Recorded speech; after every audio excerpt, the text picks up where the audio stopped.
यह वीडियो जरा गौर से सुनिएगा।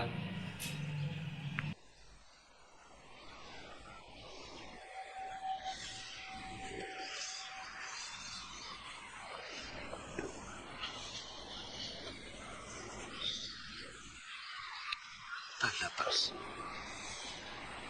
भगवान, आप गांधीवादी विचारधारा के विरोधी और आधुनिक प्रविधि और यंत्र के समर्थक मालूम पड़ते हैं, लेकिन आपको मालूम है कि प्रविधि और यंत्र के कारण पश्चिम का जीवन कितना अशांत और तनावग्रस्त एवं क्षुब्ध हो चला है। वह सामूहिक विक्षिप्तता के कगार पर खड़ा है। तब क्यों आप उसका अंध समर्थन करते? चिमन भाई देसाई, मैं विचारधाराओं मात्र का विरोधी हूँ, गांधीवादी विचारधारा का ही नहीं। विचार के पार जाना है तो किस वाद को मानकर तुम उलझे हो, इससे भेद नहीं पड़ता है। किस झाड़ी के कांटों में उलझे हो, इससे मुझे बहुत प्रयोजन नहीं है। कांटों से मुक्त होना है और समस्त विचार कांटों से ज्यादा नहीं। उलझा सकते, सुलझा नहीं सकते।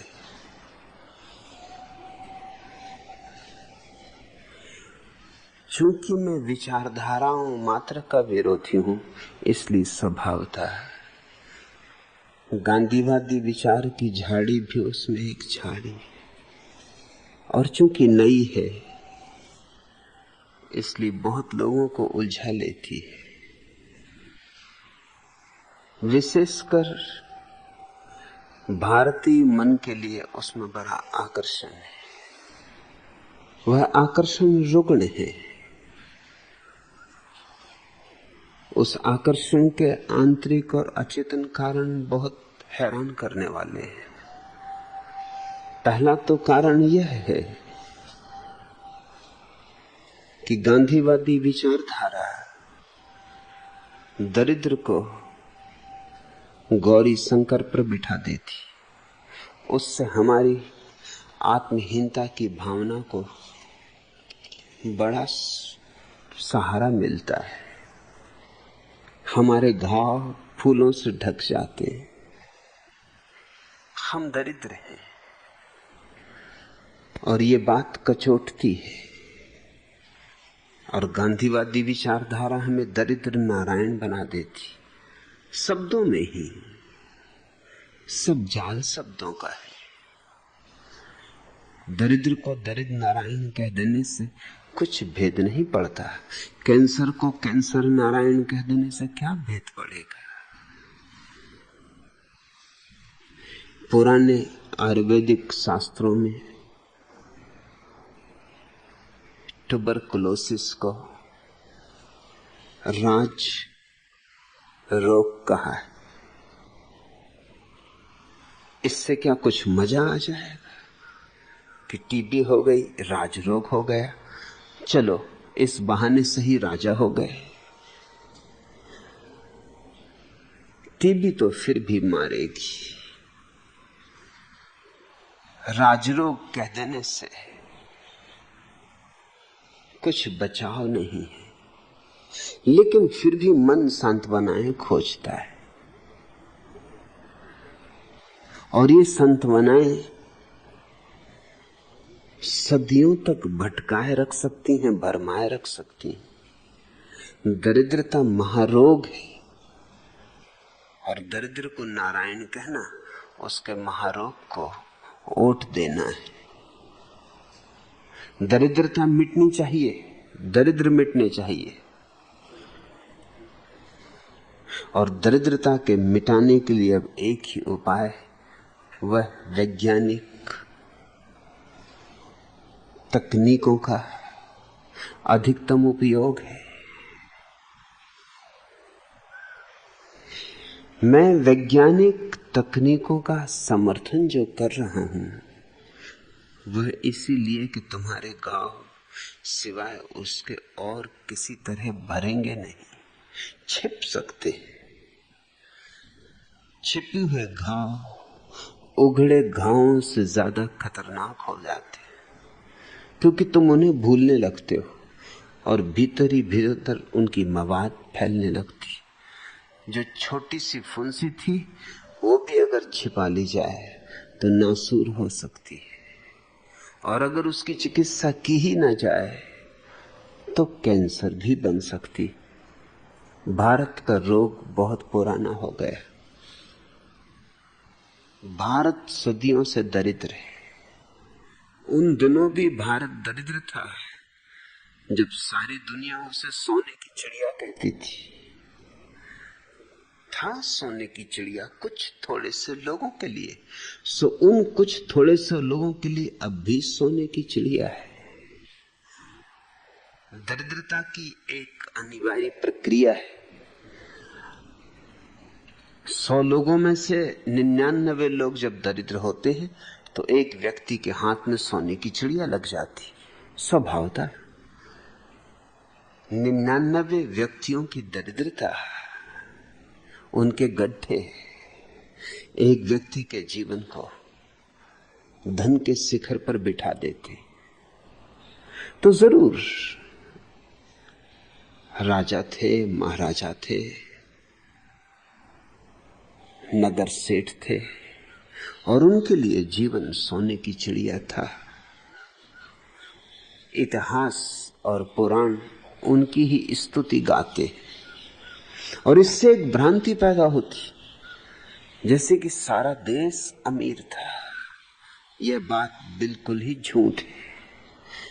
यह देश कभी भी देश की तरह अमीर नहीं रहा। एक छोटा सा वर्ग इस सारे देश का शोषण करके छाती पे बैठा रहा है। राम राज्य लाना चाहते थे महात्मा गांधी, लेकिन राम राज्य की अगर पूरी अंतर व्यवस्था हम समझें तो बिल्कुल सड़ी गली थी, रुग्ण थी। राम राज्य में आदमी बाजारों में बिकते थे गुलामों की तरह। और क्या होगी दरिद्रता जहां आदमी बिकने को मजबूर होते। ऐसी दरिद्रता तो आज भी नहीं। कौन बिकने को राजी है? बाजार में जैसे ढोरों के बाजार भरते, मवेशियों के बाजार भरते और बोली लगती, ऐसे आदमियों के बाजार भरते थे जहां आदमी बिकते थे। आदमी तो कम, औरतें ज्यादा बिकती थी। साधु संतों का देश है। सती साध्वियों का देश है। सीता, पार्वती, द्रौपदी का देश है। स्त्रियां बाजारों में यूं बिकती थीं जैसे सामान बिकता है, बोली लगती थी। इस रामराज्य को भारत में गांधी फिर लाना चाहते थे। निश्चित मैं विरोध में हूं। अतीत में लौटने की कोई भी आवश्यकता नहीं, और कोई लौटना भी चाहे तो नहीं लौट सकता है। समय में पीछे जाया ही नहीं जा सकता।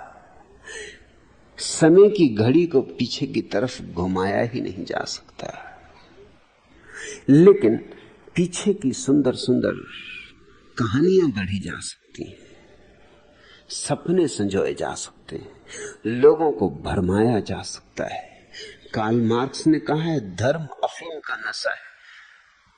वो तो महात्मा गांधी के पहले उसने कहा था। अगर वो महात्मा गांधी के बाद पैदा होता तो महात्मा गांधी को एक प्रमाण की तरह उपस्थित करता कि ये देखो धर्म अफीम का नशा है। पूरा देश गरीब है और अफीम पिलाई जा रही दरिद्र नारायण की। पूरा देश सदियों से गरीब है और रामराज्य की झूठी काल्पनिक कहानियां गढ़ी जा रही हैं और ये हवा फैलाई जा रही कि रामराज्य फिर आना चाहिए। बुद्ध के समय में भारत की कुल आबादी 2 करोड़ थी। आज भारत की आबादी 70 करोड़ के करीब पहुंच गई।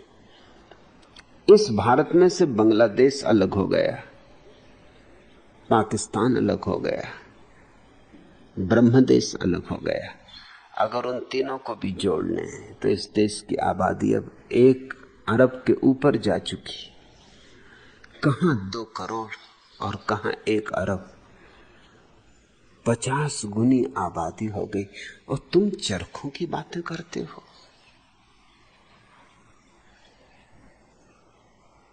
होश की कुछ बात करो। चरखे चला के तुम 1 अरब लोगों के तन ढक सकोगे? तो तन ढक लेना, पेट खाली रह जाएगा।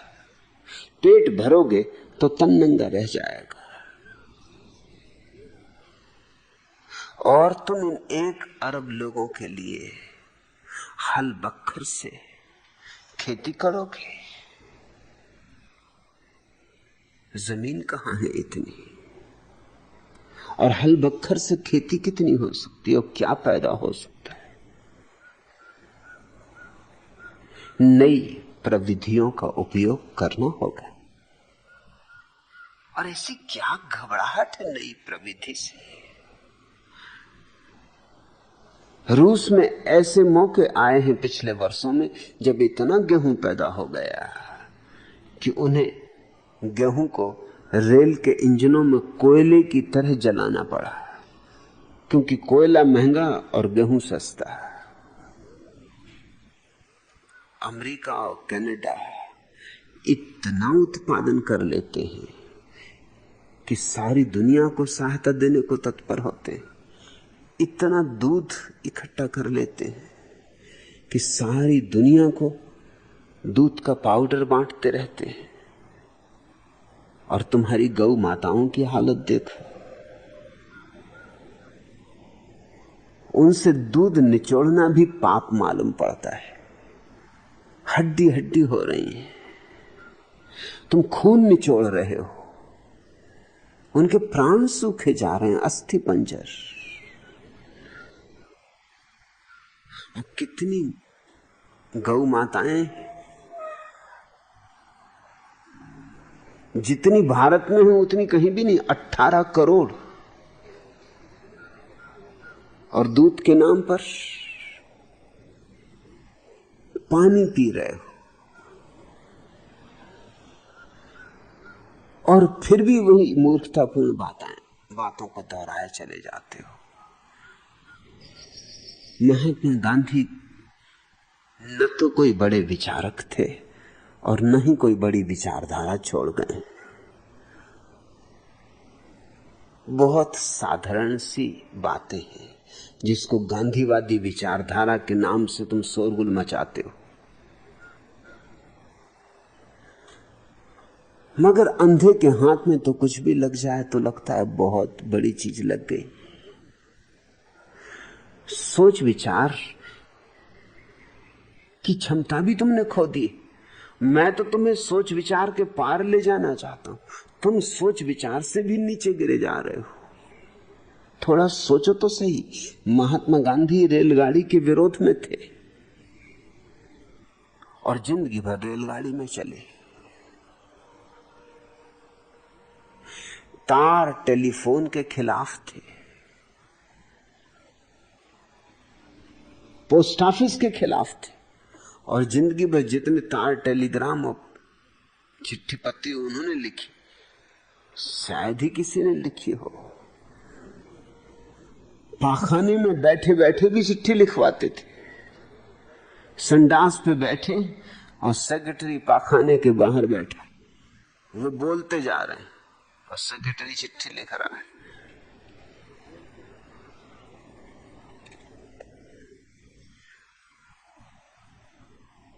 तुम किस दुनिया की बातें कर रहे हो? बिजली ना हो आज, रेलगाड़ी ना हो आज, हवाई जहाज ना हो, कार ना हो, टेलीग्राफ ना हो, टेलीफोन ना हो, रेडियो ना हो, तो तुम एक आदिम अंधकार में गिर जाओगे।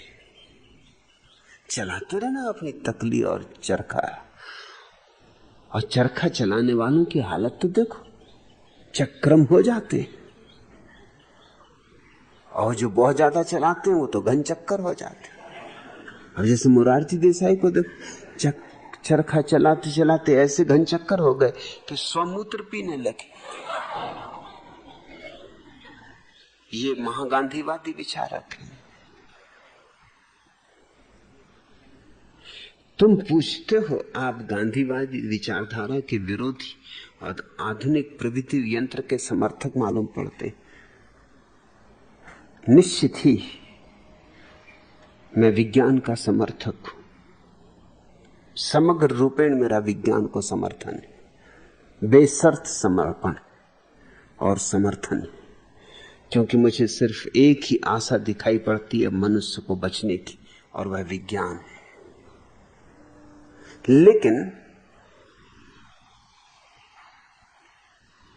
इस देश के मूढ़ एक से एक बातें खोज लेते, और वो ये भी नहीं देखते कि उनके तर्क कितने भ्रांत हैं। तुम कहते हो कि लेकिन आपको मालूम है कि प्रविधि और यंत्र के कारण पश्चिम का जीवन कितना अशांत, तनावग्रस्त और क्षुब्ध हो चला है। वह प्रविधि और यंत्र के कारण नहीं, उसका कारण है धर्म का अभाव, ध्यान का अभाव। ये गांधीवादी ये मूर्खता फैला रहे हैं इस देश में, और गांधीवादी ही नहीं, इस देश में और भी विज्ञान विरोधी लोग हैं, और उनके वैज्ञानिक विरोध का एकमात्र कारण कि अगर विज्ञान सही है तो हमारे 5000 वर्षों के सारे ऋषि मुनि थोथे सिद्ध होते। उन्होंने हमें विज्ञान से वंचित रखा, उन्होंने संसार को माया कहकर हमें संसार को समझने का मौका नहीं दिया। उसमें तुम्हारे अवतार तीर्थंकर और तुम्हारे शंकराचार्य सब फंसेंगे उस जाल में, क्योंकि उन सब का ही जुम्मा है। जिन्होंने भी कहा ये संसार माया है, कहते ही रहे माया, फिर चाहे वो महावीर हो, और चाहे बुद्ध हो, और चाहे शंकराचार्य हो, माया कहते ही रहे, लेकिन भोजन तो मांगने जाना ही पड़ता था। अब संसारी माया है तो क्या भिक्षा मांगते हो? बुद्ध ने सब तो छोड़ दिया था, लेकिन भिक्षा पात्र तो रखते थे। अब क्या भिक्षा पात्र रखते हो? संसार माया ही है तो किससे मांगना, क्या जरूरत? बुद्ध के साथ निरंतर जीवक नाम का उस समय का सर्वाधिक प्रसिद्ध चिकित्सक चलता था। वो एक सम्राट ने, बिंबिसार ने बुद्ध को भेंट किया था। वो सम्राट का निजी चिकित्सक था। जब संसार माया है तो क्या दवा, क्या औषधि? और जब संसार माया ही है तो किसको समझा रहे हो? ये भी बड़े मजे की बात है। शंकराचार्य से अगर मेरा कहीं मिलना हो जाए तो पहली बात तो मैं उनसे ये पूछूंगी, जब सब झूठ ही है तो तुम क्यों सिर पचा रहे हो झूठ के साथ? अगर तुम यहां हो ही नहीं तो मेरा बोलना पागलपन होगा। तुम हो तो मेरे बोलने में कोई सार्थकता है। तुम नहीं हो तो मैं विक्षिप्त हूं, कोई नहीं है और बोल रहा हूं।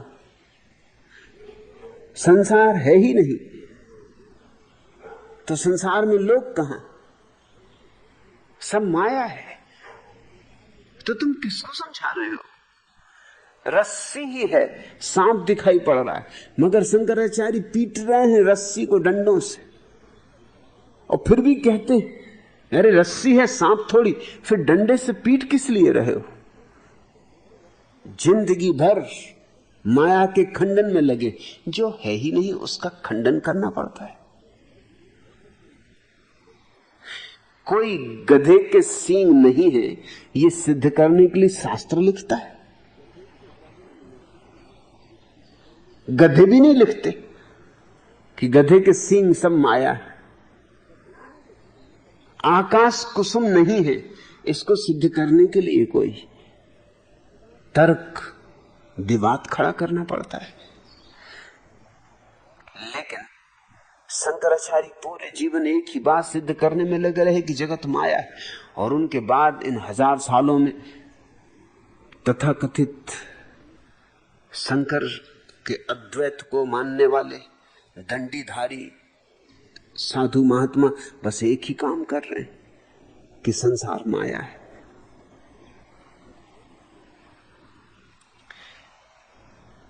इसका परिणाम यह हुआ कि हम संसार को समझने से वंचित रह गए। जो है ही नहीं उसको समझना क्या, उसके रहस्यों को क्या समझना। इसलिए विज्ञान से वंचित हुए। अब विज्ञान से वंचित हो गए हैं तो अब एक ही सहारा खोजा है। अरे विज्ञान में कोई सहारा नहीं, अंगूर खट्टे। और देखते नहीं पश्चिम में क्या हालत हो रही कि विज्ञान के कारण ही जीवन अशांत और तनावग्रस्त और क्षुब्ध हो चला है। ये सरासर झूठी बात है। मैं तो वैज्ञानिक ढंग से ही रहता हूं।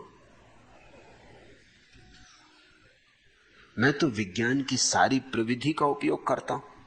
न तो विक्षिप्त हूं, न तनावग्रस्त हूं।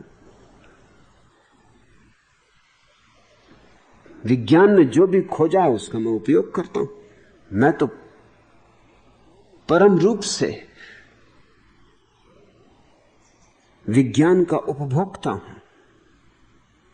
मेरी दरिद्रता में कोई आस्था नहीं और संसार को मैं माया नहीं कहता। संसार उतना ही सत्य है जितना ब्रह्म, थोड़ा ज्यादा ही भला, कम नहीं। क्योंकि ब्रह्म को भी जानना हो तो संसार के ही मार्ग से जाना होगा। ब्रह्म भी जाना जाता है तो संसार से ही। संसार में ही छिपा है ब्रह्म। संसार प्रकट है, ब्रह्म छिपा हुआ है, गुप्त है। संसार ठोस है, ब्रह्म वायवीय है। संसार पत्थर जैसा है, ब्रह्म हवा जैसा है। दिखता नहीं, अनुभव होता है।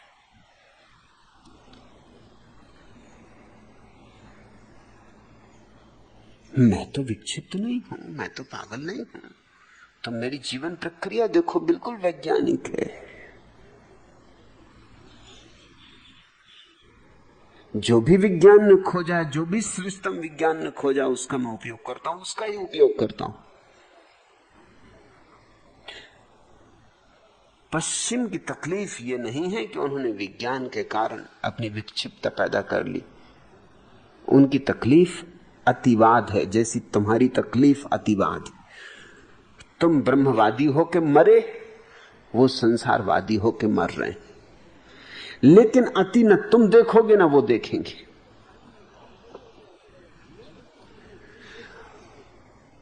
तुम इसलिए सड़ रहे हो, गल रहे हो, भूखे हो, दरिद्र हो, दीन हो, रुग्ण हो, क्योंकि तुमने विज्ञान का उपयोग करके संपदा पैदा न की। और तुम्हारे थोथे साधु सन्यासी तुम्हें समझाते रहे संसार त्याग। अब जब संसार का त्याग ही करना है तो क्या संपदा पैदा करनी? अरे संपदा तो हाथ का मैल है, मिट्टी है। छोड़ो, भागो। जितनी जल्दी भाग जाओ उतने होशियार और कुशल हो। लेकिन बड़े आश्चर्य हमें ये दिखाई पड़ते कि आंखें रहते भी हम देखते नहीं गौर से। जैनों ने, उनके मुनियों ने संसार छोड़ा, लेकिन जैनों के मंदिर जितने समृद्ध थे उतने किसी के नहीं। तुम्हें विरोधाभास नहीं दिखाई पड़ता? संसार तो माया है, सोना तो मिट्टी है, मगर महावीर की प्रतिमाएं बनाई स्वर्ण की, शुद्ध सोने की, मिट्टी की नहीं बनाई।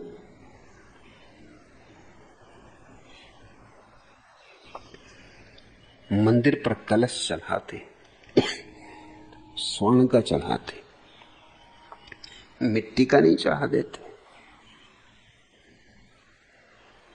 और दौड़ लगी रहती, होड़ लगी रहती हर धर्म में कि किसका मंदिर कितना समृद्ध है,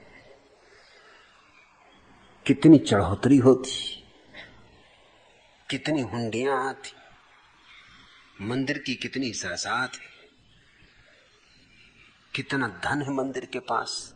ये मंदिर की प्रतिष्ठा होती। और ये वही लोग जो कहते हैं कि संपदा तो कुछ है ही नहीं, अरे सपना है, कहां उलझे हो। ये बड़े मजे की बात है। ये सारे शास्त्र जैनों के, बौद्धों के, हिंदुओं के संपदा को गाली देते और दान की महिमा गाते। मैं कभी कभी चौंकता हूं कि हम कब सोचेंगे, हमारे भीतर बुद्धि कब पैदा होगी। अगर धन मिथ्या है तो दान में क्या रहा फिर। यूं समझाते हैं कि धन में कुछ सार नहीं, मगर दान में बड़ा पुण्य है। असार का पुण्य करोगे, असार का दान करोगे, असार से पुण्य अर्जित करोगे, किसको धोखा दे रहे हो। मगर ऐसा जहर पिलाया, ऐसी अफीम पिलाई सदियों से कि लोगों को विरोधाभास दिखाई नहीं पड़ता। एक स्त्री अपनी पड़ोसन से कह रही थी कि तुमने मेरे बेटे को क्यों मारा। उस स्त्री ने कहा, उसने मुझे मोटी भैंस कहा। तो पहली स्त्री ने कहा, बहन तुम्हें मेरे बेटे को मारने की बजाय अपनी खुराक में कमी करनी चाहिए। बेटे ने कुछ गलत तो नहीं कहा,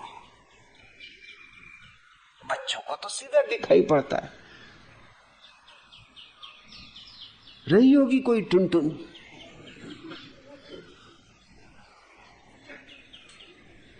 मैंने सुना कि टुनटुन एक बस में सफर कर रही थी।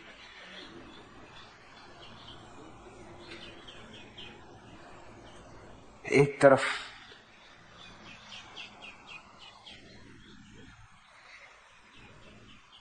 अमिताभ बच्चन और दूसरी तरफ विनोद खन्ना बैठे। आखिर विनोद तो मेरे सन्यासी हैं, थोड़ी देर तो उन्होंने बर्दाश्त किया, लेकिन बर्दाश्त करना मेरी सन्यासियों की कोई साधना नहीं। आखिर उन्होंने कहा, बहन जी आप क्यों मुझे हुद्दे मार रही हैं। टुनटुन ने कहा, हद हो गई, मैं हुद्दे मार रही। अरे क्या सांस लेना जुर्म है। अब टुनटुन के पास बैठे, वो सांस लेगी तो हुद्दे तो लगेंगे। ज्वार भाटा आ रहा है, उसमें हुद्दे तो लगने ही वाले। वो बेचारी श्वास ही ले रही है।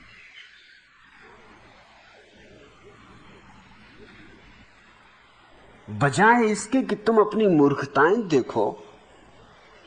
चिमन भाई देसाई पोरबंदर निवासी हैं। सोने बहुत दुख हो गया, मालूम होता पोरबंदर निवासी, गांधी जी की जन्मभूमि, और मैं गांधीवादी विचारधारा का विरोधी। सो उनको बेचैनी हो गई होगी। तुम जरा आंखें तो खोलो। तुम एक काम करो, पोरबंदर रहते हो, बंदर छाप काला दंत मंजन आंखों में सुरमे की तरह लगाओ और बुढ़िया का काजल दांतों में घिसो।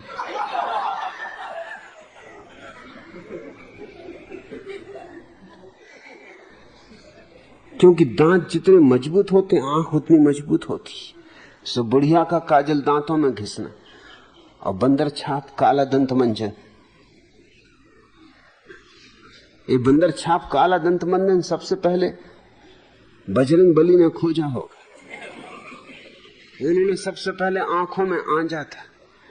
ये बड़ी गजब की चीज है। ये राज तुम्हें बताता हूं, दांतों पर मत घिसते रहना, आंखों में आंजना। तभी तो संजीवनी बूटी लेने गए थे तो सारे पहाड़ पर संजीवनी बूटी दिखाई पड़ने लगी। सो पहाड़ ही ले आए, ऐसी आंखें देखने लगी कि सारी बूटियां संजीवनी बूटियां दिखाई पड़े। थोड़ी आंख खोलो, थोड़ी होशियारी की बात करो, थोड़ी समझ का उपयोग करो। पश्चिम इसलिए पागल नहीं हो रहा है कि विज्ञान ने उसे नई आधुनिक संपदा दे दी है, वैभव दे दिया है। पश्चिम इसलिए विक्षिप्त हो रहा है कि विज्ञान ने तो अभूतपूर्व साधन जुटा दिए, लेकिन ध्यान की क्षमता नहीं पैदा हुई। जैसे बच्चे के हाथ में तलवार लग जाए तो तलवार का कोई कसूर है? तलवार तो मार भी सकती, बचा भी सकती, लेकिन बच्चे के हाथ में लग जाए तो खतरा ही है। या तो किसी को मारेगा या खुद को मार लेगा, लहू बहेगा, या तो किसी और का या खुद का। तलवार जैसी चीज बच्चे के हाथ में पड़ जाए तो खतरा है। मगर इससे तलवार को गाली मत देना, तलवार का क्या कसूर है, बच्चे को प्रौढ़ करो। तो पश्चिम उस कोशिश में लगा हुआ है। मुझसे लोग पूछते हैं कि आपके पास पश्चिम से इतने लोग आ रहे हैं, भारतीय क्यों नहीं आते? भारतीय क्या करें, वो तो बंदर छाप काला दंत मंजन आंखों में लगा रहे हैं, बुढ़िया का काजल दांतों में घिस रहे हैं और चरखा चला रहे हैं, उनको फुर्सत कहां ध्यान वगैरह की। लेकिन पश्चिम में एक तीव्र क्रांति उठी है, एक तूफान उठा है, ध्यान के प्रति आकर्षण उठा है, एक प्रबल अभिप्सा जगी है। साफ हो गई है पश्चिम के विचारशील व्यक्ति को यह बात कि विज्ञान अकेला हमें साधन तो दे देगा, लेकिन साधन का उपयोग करने वाला कहां है? और जितने सूक्ष्म साधन होंगे उतनी ही सूक्ष्म चेतना चाहिए, जितने जटिल साधन होंगे उतनी ही शांत चेतना चाहिए। नहीं तो साधनों की जटिलता की छाप चेतना की जटिलता बन जाएगी। इतने धन का अंबार लगेगा और तुम्हारे भीतर वही पुरानी बचकानी वृत्तियां रही, तो इस धन का तुम करोगे क्या? इससे कुछ ना कुछ खतरा होने वाला है। वैश्यागमन करोगे, शराब पियोगे, जुआ खेलोगे, कुछ उल्टा सीधा करोगे। लेकिन अगर भीतर ध्यान भी हो तो धन का अद्भुत उपयोग हो सकता है। मैं धन विरोधी नहीं हूं, न धन विरोधी हूं, न ध्यान विरोधी हूं। मैं मानता हूं कि ध्यानी के हाथ में धन हो तो धन भी अभूतपूर्व रूप से उपयोगी हो जाता है, और धनी के हाथ में ध्यान लगे तो ध्यान भी सुगमता से सधता है। दरिद्र ध्यान नहीं साध सकता, अभी धनी नहीं साध सका, अभी बाहर का ही नहीं सधा, भीतर का क्या खाक सधेगा। और अगर किसी तरह खींचतान करके भीतर का साध ले तो बाहर से हमेशा व्याघात खड़े होते रहते। कभी भूख सताती, कभी रोग सताता, छप्पर नहीं है, वर्षा हो रही है, कपड़े नहीं है, सर्दी पड़ रही है। तो हम एक से एक मूर्खता की बातें खोजते। हम कहते हैं कि कपड़े उतार दो, नग्न रहो, तपश्चर्या करो। अगर कपड़े नहीं है तो भभूत रमा लो, बजाय इसके कि कपड़े खोजो। भभूत रमाना हम सिखाते। अब भभूत रमाना तुम शायद चकित होगे जानकर, है तो कपड़े का ही परिपूरक मगर अवैज्ञानिक। जब कोई व्यक्ति शरीर पर राख मल लेता है तो तुम जानते हो उसका वैज्ञानिक अर्थ क्या होता है? उसका अर्थ होता है उसने अपने सारे रोम के जो छिद्र है वो राख से भर लिए, वहां से हवा शरीर में भीतर जाती, हर रोआ श्वास लेता है। तुम सिर्फ नाक से ही श्वास नहीं लेते, तुम सिर्फ नाक की ही श्वास के बल पर ठीक से जीवित भी नहीं रह सकते।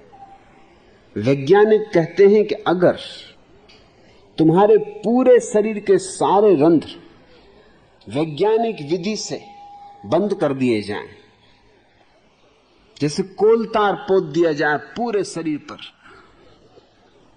मोटी परत कोटदार की तुम्हारे पूरे शरीर पे चढ़ा दी जाए, नाक खुली छोड़ दी जाए, मुंह खुला छोड़ दिया जाए, तो तुम 3 घंटे के भीतर मर जाओगे। सिर्फ 3 घंटे जी सकते हो। तुम्हारी नाक श्वास लेती है वो तो ठीक, लेकिन तुम्हारे प्रत्येक जीव कोष को श्वास की जरूरत है। और तुम्हारे शरीर में 7 करोड़ जीव कोष है, 7 करोड़ जीवित अणु है, उनको श्वास चाहिए। बभूत रमा के बैठ गए तो तुम सोचते हो त्याग तपस्या कर ली तुमने। बभूत रमाए हुए कोई ठंड में बैठा तो तुम सोचते आहा क्या तपस्वी। हम गर्म ऊन का कोट पहने बैठे हैं, अंदर स्वेटर भी डांटे हुए हैं, कपड़ों पे कपड़े पहने हुए हैं, रजाई ओढ़े हुए हैं, और फिर भी कप रहे हैं। और एक ये आदमी है, क्या तपस्या है। तपस्या वगैरह कुछ भी नहीं। इसने सिर्फ शरीर के रंध्र बंद कर लिए तो श्वास बंद हो गई, हवा भीतर नहीं जाती तो उसे ठंड नहीं लग रही। गर्मी में लोग अपने चारों तरफ अंगीठी जला लेते, उसको हम तपस्या कहते हैं। वो भी तपस्या नहीं। तुम्हारा प्रत्येक जीव कोष जब तुम गर्म होने लगते हो तो पसीना छोड़ता है। पसीना छोड़ना गर्मी से बचने की एक प्राकृतिक व्यवस्था है। वो तुम्हें वातानुकूलित रखने का एक आयोजन है। जब तुम्हारे शरीर से रोए रोए से पसीने की बूंदें झलकने लगती हैं तो उसका अर्थ तुम समझे। ये पसीने की बूंदें तुम्हारे शरीर की गर्मी से उत्तप्त होकर वाष्पीभूत हो जाएंगी। शरीर की गर्मी जो तुम्हें परेशान कर रही थी, इस पानी को जो पसीने की तरह आया है भाप की तरह बनाने के काम आ जाएगी। गर्मी पसीने को भाप बनाने में लग जाएगी, तुम्हारा शरीर शीतल हो जाएगा।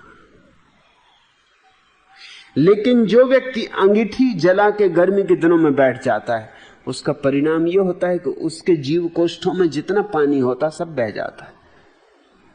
जब सब पानी बह जाता है तो जीव कोष्ठ सूख जाते हैं, करीब करीब मुर्दा हो जाते हैं। उस मुर्दगी से भरी हुई परतों के भीतर गर्मी नहीं पहुंचती, फिर न शीत पहुंचती न गर्मी पहुंचती।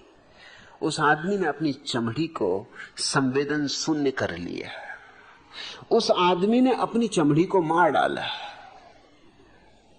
उस आदमी की चमड़ी में अब जीवन नहीं है, और उतना ही जीवन उसका कम हो गया। चमड़ी तुम्हारा 5वीं इंद्री है, वो आदमी 1/5 मर गया। तुम्हारे रोए रोए को जीवित होना चाहिए। विज्ञान ने सारी सुविधाएं जुटा दी हैं। तुम्हें यह पता है भली भांति कि सदियों से तुम्हारे साधु सन्यासी हिमालय जाते रहे। किस लिए? हिमालय पर शांति है, सन्नाटा है, शीतलता है।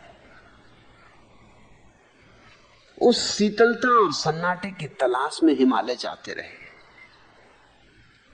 मगर आज विज्ञान ने यह उपाय कर दिया कि तुम्हारे घर में ही साउंड प्रूफ वातानुकूलित कक्ष हो सकता है। हर घर में होना चाहिए, उसको ही मंदिर बनाना चाहिए। हिमालय इतने दूर जाने की क्या जरूरत जब हिमालय घर में लाया जा सकता है। और कितने लोग हिमालय जाएंगे? समझो कि सभी लोग चल पड़े। पश्चिम के बहुत बड़े विचारक इमैनुअल कांट ने कहा है, उस नियम को ही नीति मानो जिसको सब लोग पूरा करें तो पूरी हो सके। उस नीति को नियम मत मान लेना जिसको कुछ लोग पूरा करते हो और काम चल जाता हो। जब तक सब लोग उसे पूरा न कर सके तब तक वो नीति नहीं है, नियम नहीं है, अपवाद है। ये उसकी कसौटी थी नीति को कसने की, और मैं मानता हूं कि उसकी कसौटी उपयोगी है। जैसे उसने ब्रह्मचर्य को नैतिक नहीं माना, मैं भी नहीं मानता। कारण क्योंकि इमैनुअल कांट कहता अगर सारे लोग ब्रह्मचर्य धारण कर लें तो उसका परिणाम पृथ्वी पर आत्मघात होगा। आत्मघात पूरी मनुष्य जाति का नैतिक नहीं हो सकता। तो ब्रह्मचर्य में कहीं अनीति है। हाँ, कुछ लोग करते हो तो पता नहीं चलता, क्योंकि कुछ लोगों से कुछ फर्क नहीं पड़ता। खुद इमैनुअल कांट ने विवाह नहीं किया, मैंने नहीं किया, लेकिन इसको मैं नैतिक नियम नहीं बना सकता। ये मेरी मौज, ये मेरी मर्जी, मैं अपवाद होकर जीना चाहता हूं, ये मेरी शैली। मगर मैं ये नहीं कह सकता कि इसको मैं सबके ऊपर थोप दूं और प्रत्येक व्यक्ति से कहूं कि ब्रह्मचारी हो जाओ। हालांकि मनुष्य का अहंकार ऐसा है कि जो वो करता है वो चाहता है सब पे थोप दे, और इन्हीं अहंकारियों की वजह से बहुत सी मूर्खतापूर्ण बातें तुम्हारे ऊपर थोप दी गई हैं। जो वो करते हैं वही तुमसे करवाएंगे।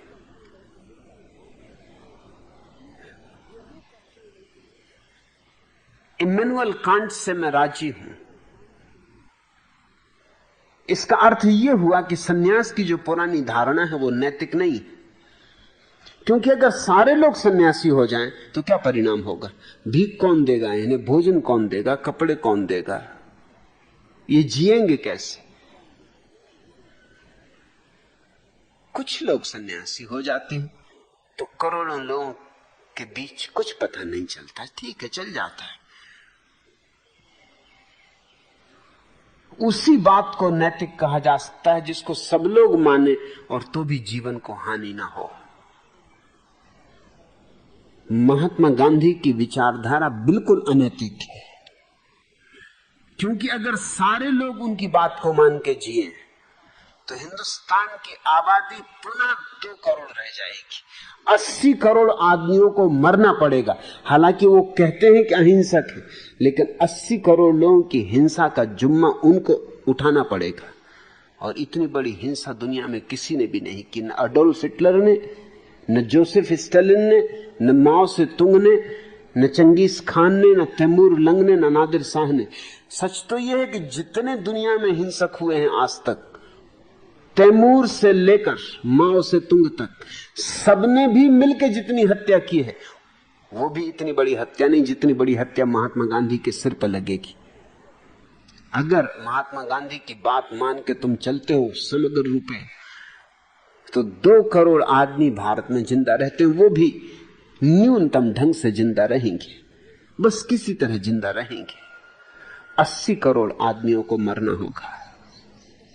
मर ही रहे हैं, ऐसे ही मर रहे हैं, क्या खाक जी रहे हैं, सड़ रहे हैं, सरक रहे हैं, घिसट रहे हैं। मगर फिर भी हमारी मूर्खता है कि हम अपनी दलीलों को दोहराए चले जाते हैं और हम ऐसे ऐसे उपाय खोजते हैं जिनकी मूर्खता बिल्कुल स्पष्ट होती, मगर फिर भी अंधी आंखें देख नहीं पाती।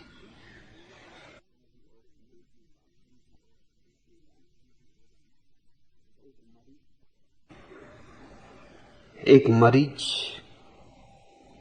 डॉक्टर के पास गया। डॉक्टर ने पूछा, आपको रोग क्या है? मरीज ने कहा, सवेरे उठने के बाद 1 घंटे तक सिर चकराता रहता है। डॉक्टर ने कहा, उसमें क्या है? अरे 1 घंटे बाद उठा करो। क्या सरल तरकीब बताई, क्या सीधा नुस्खा बता दिया। मगर मूर्खता देखते हो, वो 1 घंटे बाद उठेगा तो फिर चक्कर आएगा, उसका उठने के बाद चक्कर आता है। इससे 1 घंटे बाद उठे कि 2 घंटे बाद क्या फर्क पड़ता है?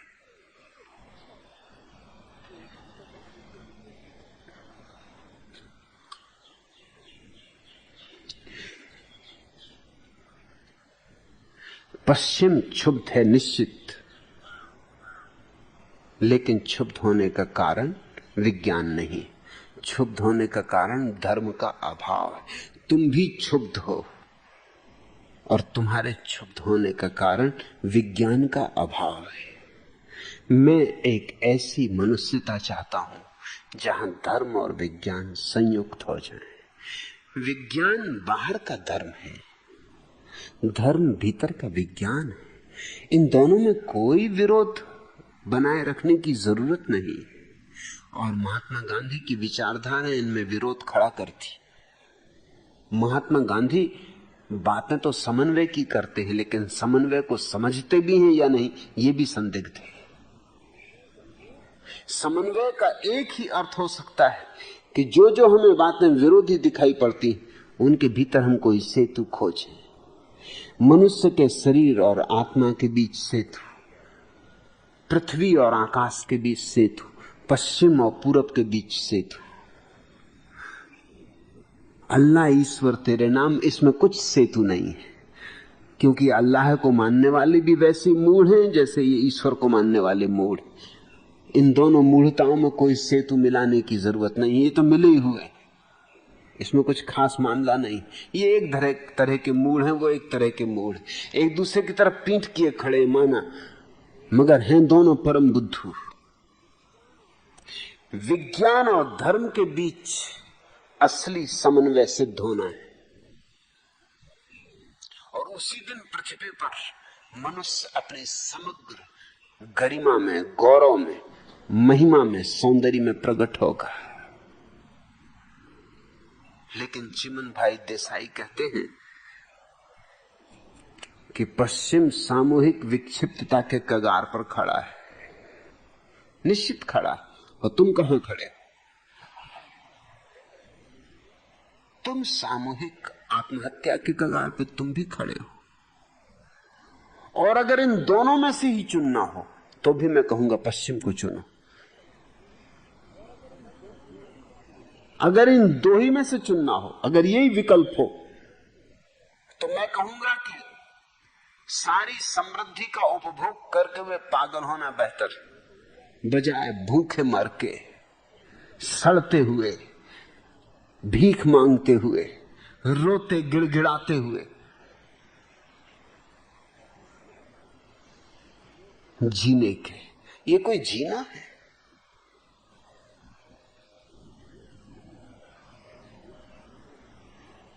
मुल्ला नसरुद्दीन का बाप जब मर रहा था तो उसने अपने बेटे को पास बुलाया और कहा कि नसरुद्दीन, तुझे मुझे एक सीख देनी, आखिरी सीख है बेटा, भूलना मत।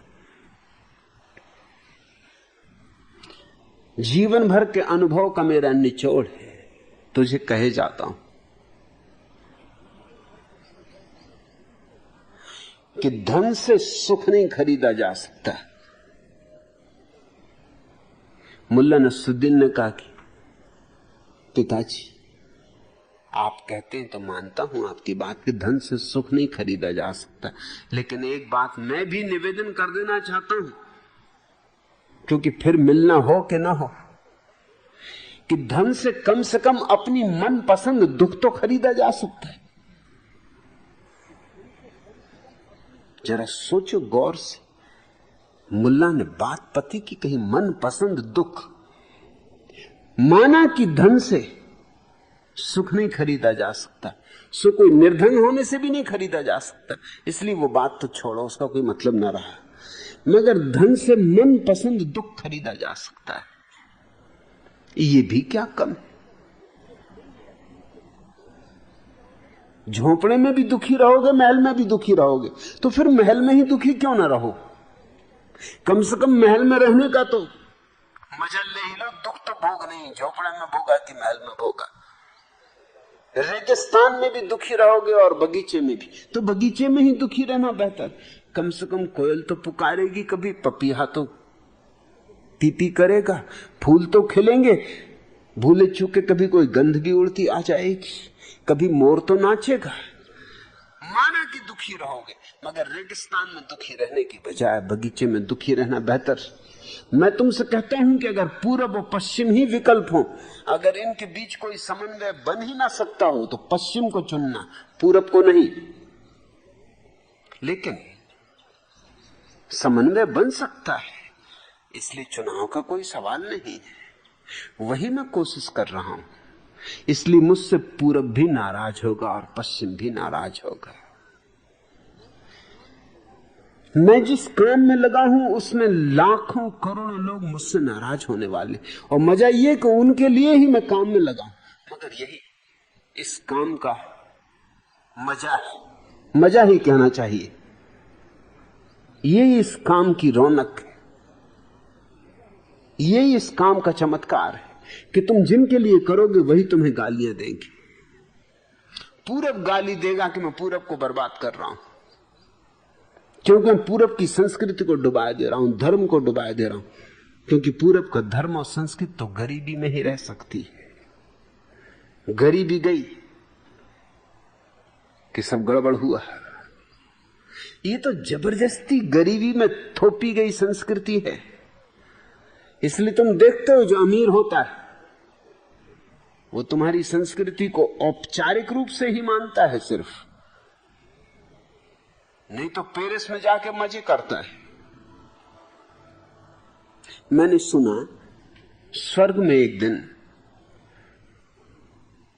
जीसस के पिता जोसेफ और उनकी मां मैरी दोनों बैठे गपशप कर रहे थे। काम भी स्वर्ग में क्या, गपशप करो, और क्या करोगे।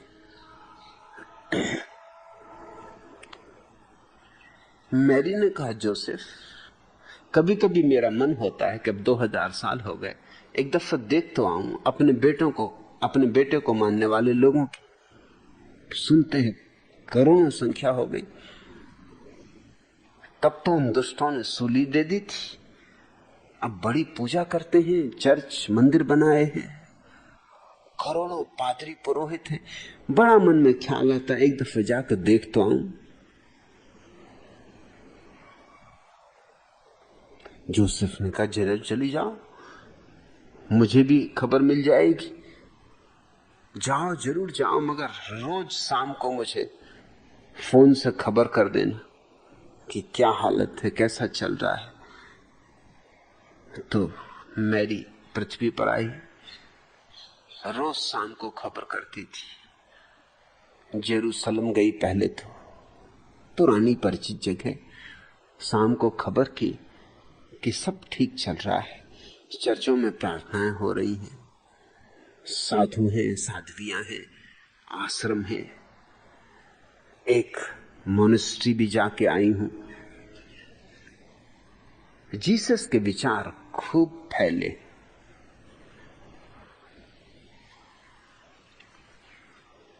फिर रोम गई, वेटिकन गई, जगह जगह से फोन करती रही, मगर फोन का लहजा रोज रोज बदलता गया। जोसेफ रोज पूछे कि अब तू आती कब है, तो कहती कि आऊंगी, जल्दी क्या है, आखिर वहां काम भी क्या है। फिर 5-7 दिन तक फोन आया ही नहीं। जोसेफ हैरान परेशान, सेंट पीटर को कहा कि भाई पता लगाओ, खोजबीन करो कि हुआ क्या, गई कहां। 7वें दिन फोन आया तो हमेशा कहती थी, हे परम पूज्य पतिदेव, हे मेरे परमात्मा, हे प्यारे, आज फोन आया। तो हालांकि फोन बड़ी दूर से आ रहा है, मगर शराब की गंध साफ मालूम हो रही। डट के पी गई और बोली, प्यारे जोजो। जोसेफ तो बहुत हैरान हुए कि जोजो, इसने तो कभी इस तरह के शब्द उपयोग किए नहीं, हमेशा कहते कि परम पूज्य पतिदेव, आज कह रही जोजो। कहा कि 7 दिन से खबर नहीं की। मैरी बोली, जोजो, खबर करने की फुर्सत ही नहीं मिली, पेरिस में हूं। क्या मजा आ रहा है, क्या गुल छल रहे। मैं तो कहती हूं तुम भी आ जाओ, अब कब तक वहां बैठे बैठे बूढ़े होते रहोगे। मेरी मानो, तुम भी आ जाओ, कुछ देर मजा कर लो।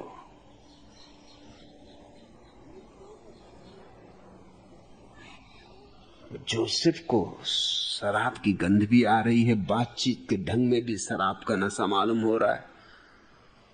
पूछा कि मैरी तुझे हो क्या गया? मैरी ने कहा मेरा नाम यहां मैरी नहीं है, मिम्मी।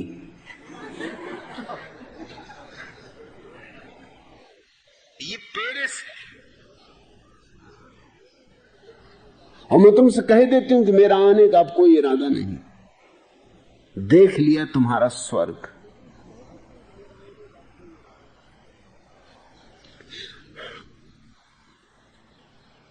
आदमी ने स्वर्ग को बनाने का करीब करीब पूरा इंतजाम कर लिया है। बस कमी रह गई है तो एक कि बाहर तो स्वर्ग बनाने का पूरा इंतजाम हो गया पश्चिम में, लेकिन भीतर एक अर्थहीनता का बोध है, एक रिक्तता है। वह रिक्तता ध्यान से भर जाएगी। बस ध्यान की जरूरत है विज्ञान के साथ जोड़ देने की, और जो कभी नहीं घटा पृथ्वी पर वो घट जाएगा। फिर स्वर्ग को आकाश में रखने की जरूरत नहीं, फिर पृथ्वी पर हम स्वर्ग बसा सकते हैं। असल में आकाश पर रखते ही उसको इसलिए थे कि पृथ्वी पर बसाने में असमर्थ थे। पश्चिम समर्थ है स्वर्ग को बसाने में, और पूरब के पास ध्यान का विज्ञान है। दोनों का लेन देन हो सकता है। इस सौदे में किसी का नुकसान नहीं होगा, दोनों लाभ ही लाभ में रहेंगे। तुम कहते हो कि तब क्यों आप उसका अंध समर्थन करते? ये अंध समर्थन है या तुम्हारा अंध विरोध?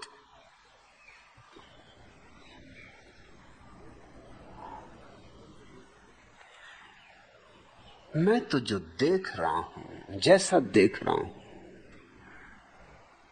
उसका समर्थन कर रहा हूं, लेकिन तुम नहीं देख रहे हो। तुम तो अपनी धारणाओं को सिद्ध करने में लगे हुए हो। तुम्हारी कितनी समझ है पश्चिम के संबंध में? मेरे पास पश्चिम के इतने लोग हैं, और उनमें मैं जो खूबी देखता हूं वो पूरब के आदमी में नहीं। उनमें एक खूबी है कि वे जिस काम में लगते हैं उसे परिपूर्ण निष्ठा से करते हैं, और परिपूर्ण शिल्प, कुशलता, विज्ञान, बुद्धि का पूरा उपयोग करते हैं। पूरब का आदमी उनके सामने बिल्कुल आलसी और काहिल और सुस्त मालूम होता है, बिल्कुल निकम्मा। मुझसे लोग यहां आके पूछते हैं कि आपने सारे कामों में पश्चिम के लोगों को क्यों आगे रखा है, करो क्या?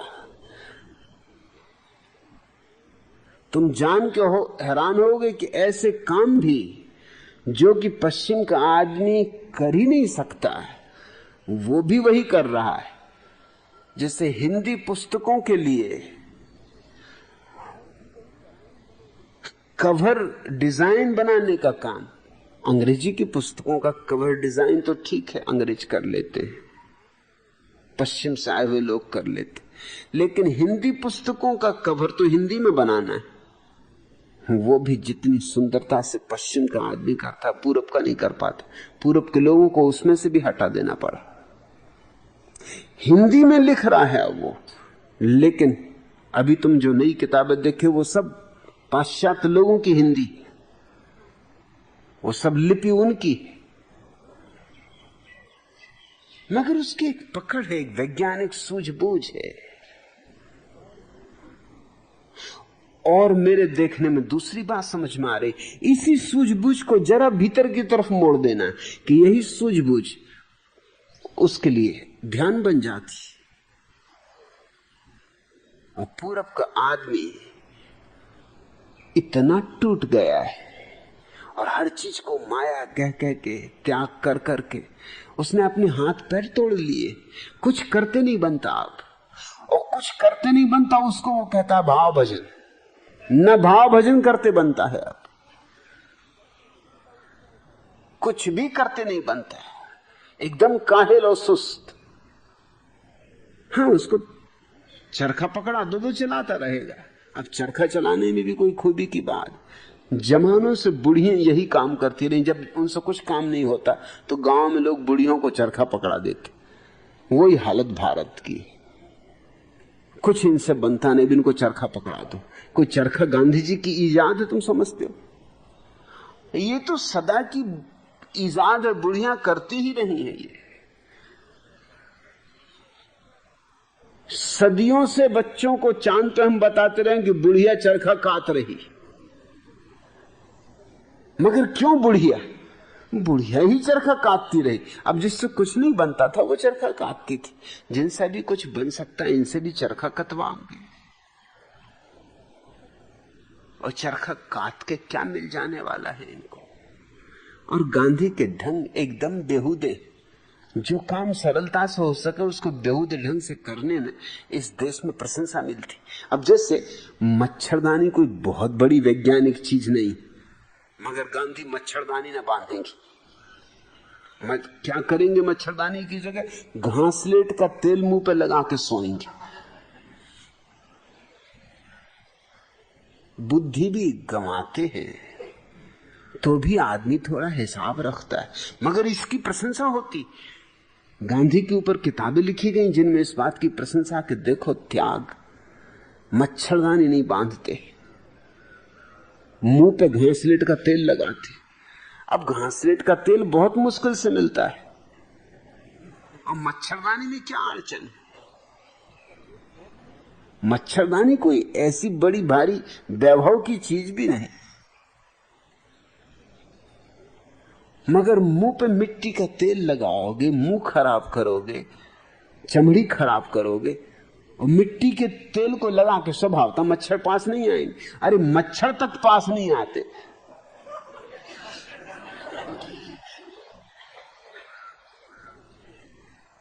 और महात्मागण मिट्टी का तेल लगा के बैठे हुए। जरा इन बेहूदगियों को तो देखो। मगर तुम एक आदत पकड़ के बैठे हो कि जिसको महात्मा कह दिया वो बेहूदगी कैसे कर सकता है। इसलिए अगर मैं तुम्हारे महात्मा को बेहुदा कह दूं तो बस मैं तुम्हारा दुश्मन। कि हमारे महात्मा को बेहुदा कह दिया, मैं क्या करूं? बेहूदगी तुम्हारे महात्मा करे, इसमें मैं क्या करूं? एक बेटा मां से बोला, मां एक चवन्नी दे दो। मां ने कहा क्यों? बेटे ने कहा स्कूल में लेट गया था, इसलिए अध्यापक ने चवन्नी दंड लगाया। मां ने कहा कि सुन, तू भी अपने बाप की तर्ज पे जा रहा है, जहां गए वहीं लेट गए, तो लेटने की जरूरत क्या थी?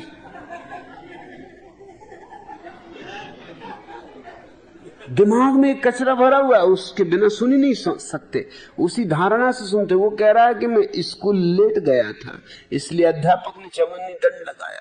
मां ने फौरन समझ लिया कि अच्छा तो तुम भी लेटने लगे इधर उधर, तेरा बाप भी यही कर रहा है। स्कूल से प्रोग्रेस रिपोर्ट आई फजलू की, नसरुद्दीन के बेटे की।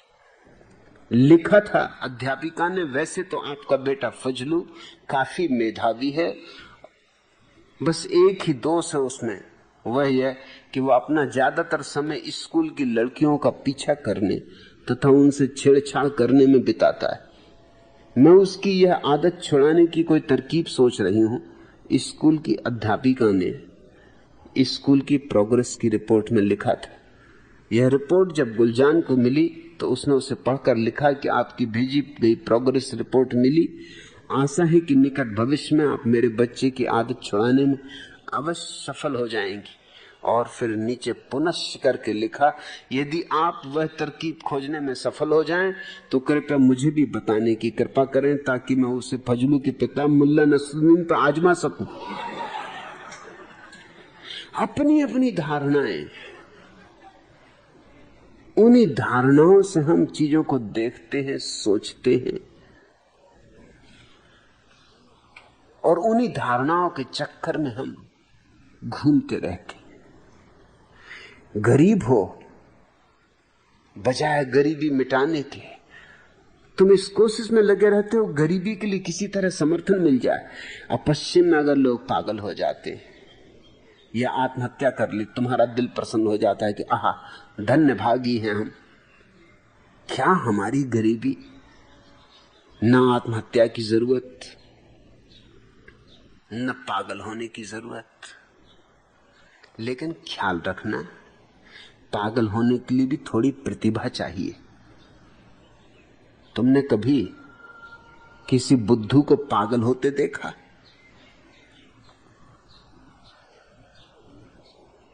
किसी जड़ बुद्धि को तुमने पागल होते देखा?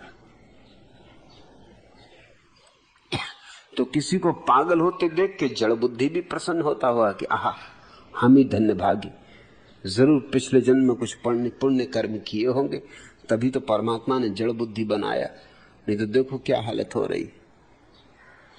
तुम ये जानते हो कि दुनिया में जो भी श्रेष्ठतम प्रतिभा के लोग हुए हैं, उनमें से बहुतों को पागल होना पड़ा है। क्यों? प्रतिभा में खतरा है, क्योंकि जब तुम प्रतिभा के शिखर छूते हो तो गिरने का डर है।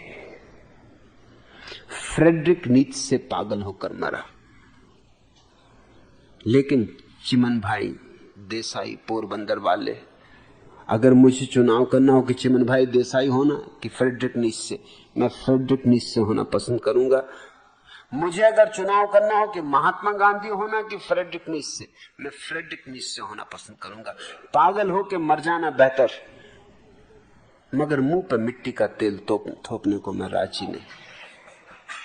तो ये पागल होने से भी बदतर बात हो गई।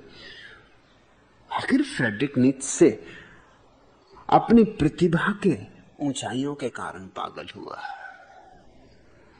बच सकता था पागल होने से, काश उसको ध्यान की कला मिल जाती तो वो बुद्धत्व को उपलब्ध होता।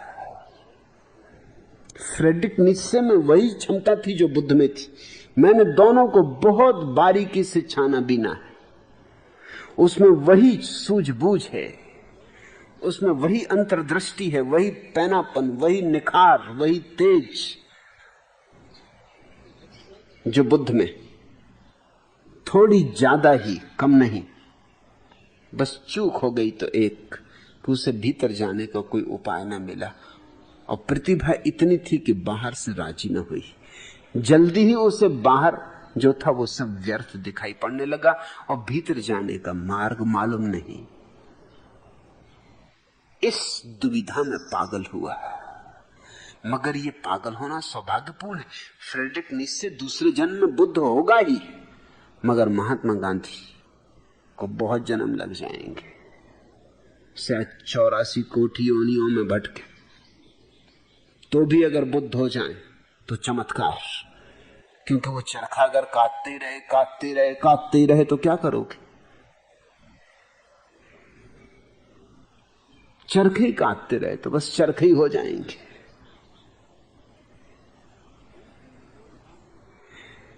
विंसेंट वैन गॉग ने आत्महत्या की।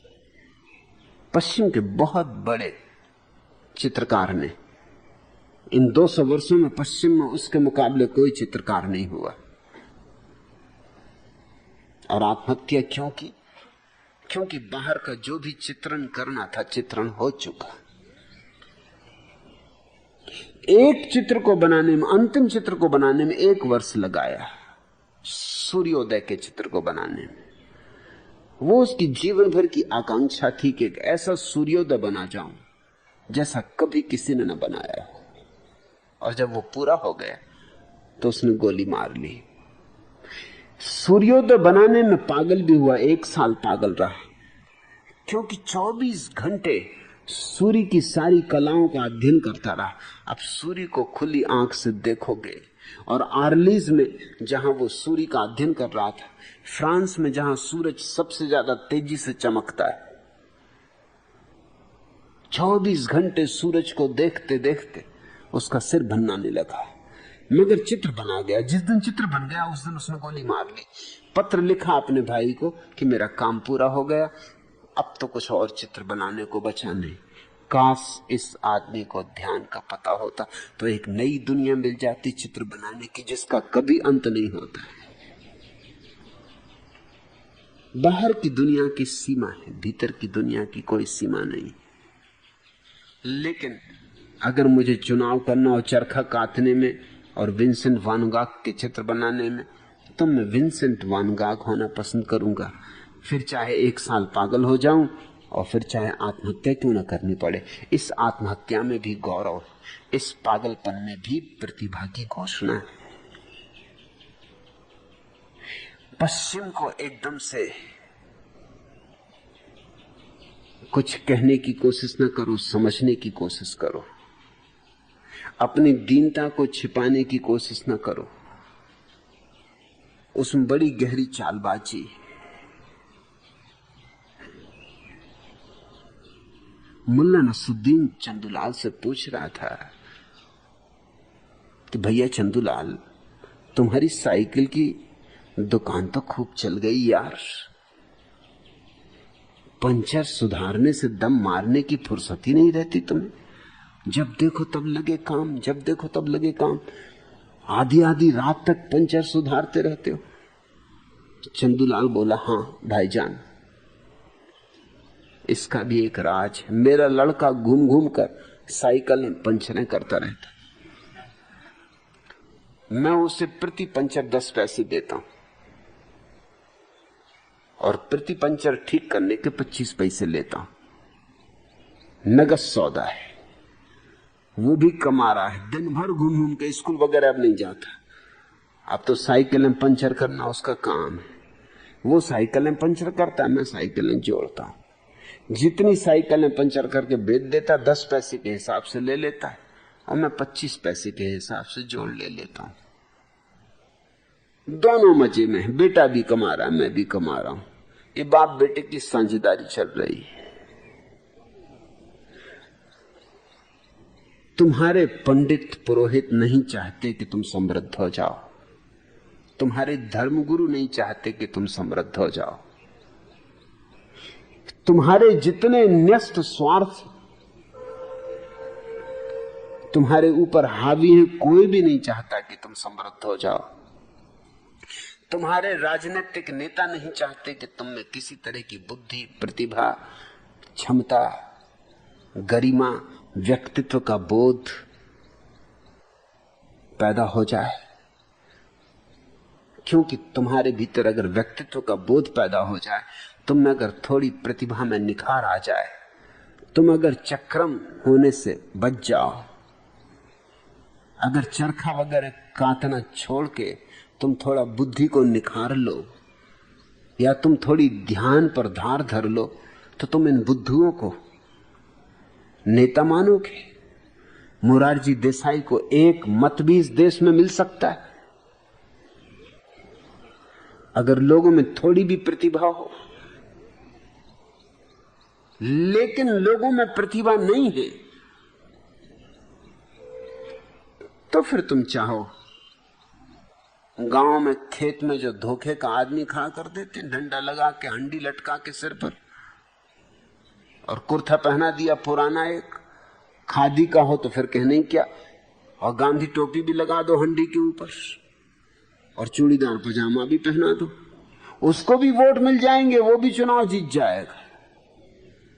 क्या शुद्ध खादीधारी, बगल में एक चरखा रख दो, हाथ में झंडा पकड़ा दो, क्या कमी रह गई? और चाहिए क्या? और है ही क्या मोरारजी देसाई में सिवाय इसके? किसी खेत में खड़े करने लायक हैं कि पशु पक्षियों को भगाते रहे? मैं समझता हूं पशु पक्षी भी शायद ही भागेगा। अरे ये मोरारजी खड़ा रहने तो, ये क्या पशु पक्षी भगाएगा? मुंह पे मक्खियां बैठी, उनको तो भगा लो, पशु पक्षी भगाओगे? तुम्हारे राजनेता इससे प्रसन्न है कि तुम जैसे हो ऐसे ही रहो, और जहां जहां भी तुम्हारे राजनेताओं ने भूल कर ली तुम्हें बदलने की, वहीं उनको बड़ी तकलीफ झेलनी पड़ी। अभी ईरान के शहंशाह की मृत्यु हुई। उस आदमी का एक ही कसूर था कि उसने ईरान को सुशिक्षित करने की, समृद्ध करने की, एक विश्व शक्ति बनाने की चेष्टा की। उसने अपने इस दुष्कर्म का फल पाया।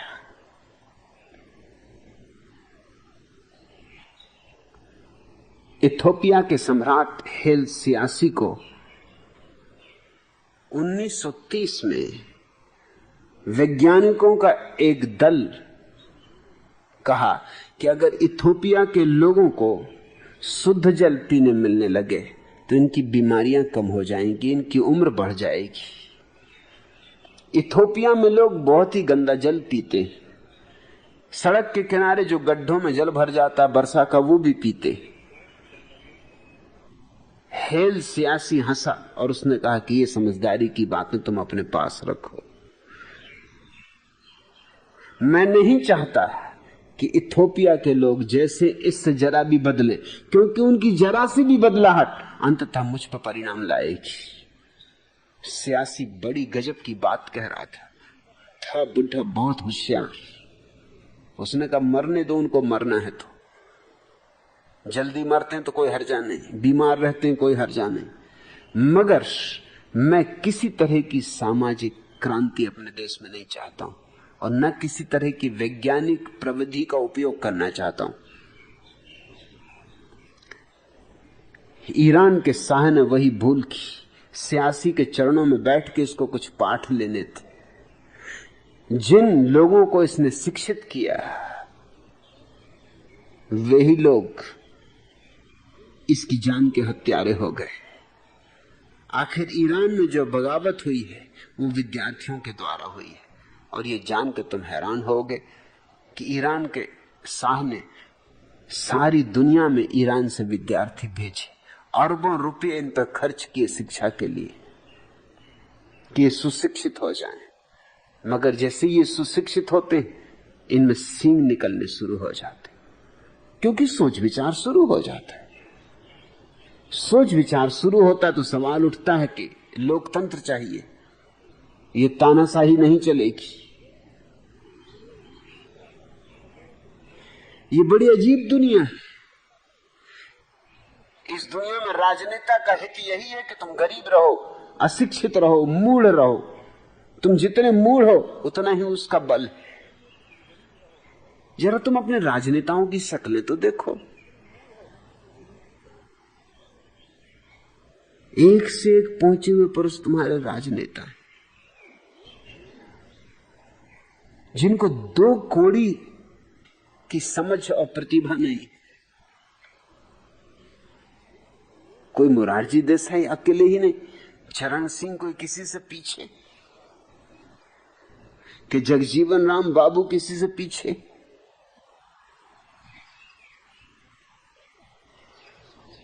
इन सब का आधार तुम्हारी मूढ़ता पर है।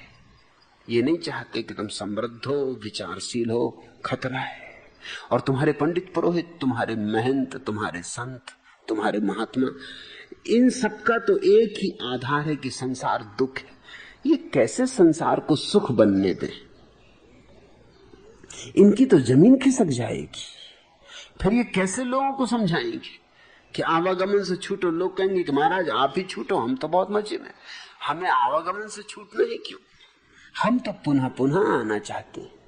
रविंद्रनाथ ने यही प्रार्थना की कि हे मेरे प्रभु, तेरी दुनिया इतनी प्यारी है, तेरे फूल इतने सुंदर, तेरी तितलियों के रंग ऐसे, तेरे इंद्रधनुष, तेरा सूरज, तेरा चांद, तेरे तारे, मैं कैसे कहूं कि आवागमन से छुटकारा चाहता हूं? मेरी तो तेरे से एक ही प्रार्थना है कि मुझे बार बार इस दुनिया में भेजते रहना, अनंत बार मुझे इस दुनिया में भेजते रहना। अब तुम्हारे साधु महात्माओं का रविन्द्रनाथ से कहां मेल होगा, कैसे मेल होगा? और मैं कहता हूं रविन्द्रनाथ महर्षि और तुम्हारे साधु संत गधे। रविन्द्रनाथ पते की बात कह रहे हैं और ये दुनिया, अभी चांद तारे जरूर सुंदर हैं क्योंकि तुम उनको बिगाड़ नहीं पाए, और इंद्रधनुष भी अभी सुंदर हैं क्योंकि तुम क्या करोगे इंद्रधनुषों पर? अभी इंद्रधनुष हिंदू नहीं, मुसलमान नहीं, ईसाई नहीं, अभी चांद तारे हैं। कोई जैन नहीं, कोई दिगंबर नहीं, कोई श्वेतांबर नहीं।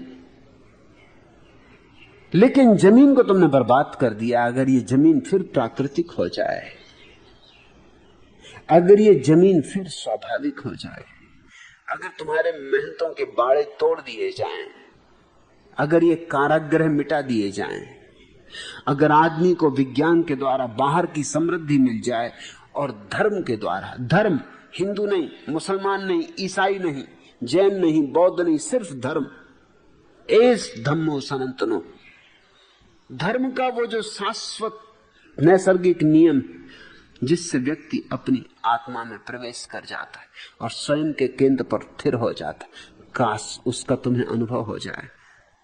तो क्या आवागमन से मुक्त होना है? क्यों होना है? किस लिए होना है? मगर तब तुम्हारे पंडित पुजारियों का क्या होगा? ये तो तुम्हारे दुख पर जी रहे। इनका धंधा ही गलत है, इनके धंधे में ही खतरा है, इनके धंधे में षड्यंत्र है। एक रात एक शराब खाने में बहुत देर तक कुछ लोग डट के शराब पिए, पीते ही गए, बहुत गुलछर्रे किए, नाचे कूदे, धुआंधार शराब पी। जब आधी रात विदा होने लगे तो शराब घर के मालिक ने अपनी पत्नी से कहा कि अगर ऐसे ग्राहक रोज रोज आए तो कुछ ही दिनों में अपनी अटारी खड़ी हो जाए। जो आदमी पैसे चुका रहा था हंसने लगा और उसने कहा कि रोज रोज, अरे हम तो सुबह भी आए, दोपहर भी आए, शाम भी आए, बस परमात्मा से यही प्रार्थना करो कि हमारा धंधा ठीक से चलता रहे। तो दुकानदार ने कहा जरूर प्रार्थना करेंगे कि परमात्मा तुम्हारा धंधा ठीक से चलाता रहे। लेकिन जब वो आदमी दरवाजे के बाहर निकल रहा था तब दुकानदार ने कहा लेकिन ये तो बता जाओ कि तुम्हारा धंधा क्या है। उस आदमी ने कहा ये तुम न पूछो तो अच्छा, तुम तो प्रार्थना करना कि धंधा ठीक चलता रहे।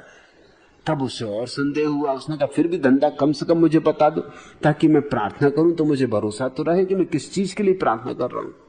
तो उसने कहा धंधा तो मेरा ऐसा है कि क्या कहूं, मरघट पर लकड़ी बेचने का धंधा है। लोग रोज रोज मरे तो मेरा धंधा चलता है, जितने ज्यादा मरे उतना मेरा धंधा चलता है।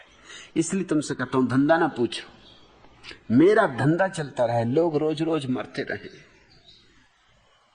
जितने ज्यादा लोग मरे उतनी लकड़ी बिकती, उतनी बचत होती, उसी बचत की मजे मौज हम कर लेते।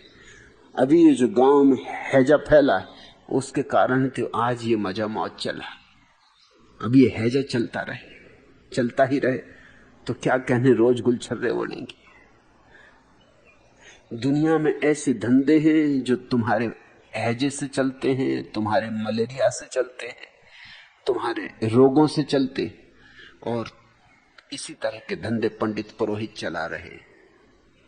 मेरा जो विरोध होता है उसका कुल कारण इतना है कि अगर मैं सच हूं तो तुम्हारे सब पंडित पुरोहित गलत हैं।